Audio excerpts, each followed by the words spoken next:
एक महत्त्वाची बातमी, ज्या ठिकाणी मोदींनी रोड शो केले तिथे भाजप पराभूत झाली असं राऊतांनी म्हटलंय।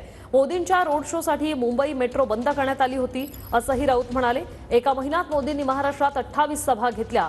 पंतप्रधान मोदींना ठाकरेंच्या शिवसेनेनं रस्त्यावर आणलं असं राऊत म्हणतात। नरेंद्र मोदींनी 1 वर्षापूर्वी कर्नाटकामध्ये 27 सभा घेतल्या आणि 28 रोड शो केले। जिथे जिथे नरेंद्र मोदी गेले त्या सर्व ठिकाणी भारतीय जनता पक्षाच्या उमेदवारांचा पराभव झाला आणि त्यांचे 14 मंत्री सुद्धा पराभूत झाले।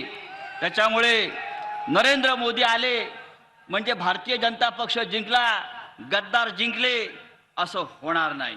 अख्खी मुंबई त्या रोड शो साठी आज बंद करून ठेवलेली आहे। ट्रेन बंद केलेल्या आहेत, मेट्रो बंद केलेली आहे।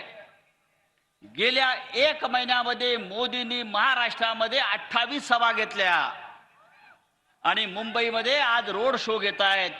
शिवसेनेमुळे नरेंद्र मोदींना रस्त्यावर यावं लागलं, लक्षात घ्या। पण तुम्ही कितीही रोड शो घ्या, किती सभा घ्या, हा महाराष्ट्र आता तुमच्या पाठीशी उभा राहणार नाही। महाराष्ट्रामध्ये जिथे जिथे नरेंद्र मोदींची सभा झाली आहे त्या तिथे भारतीय जनता पक्षाचा पराभव होणार आहे।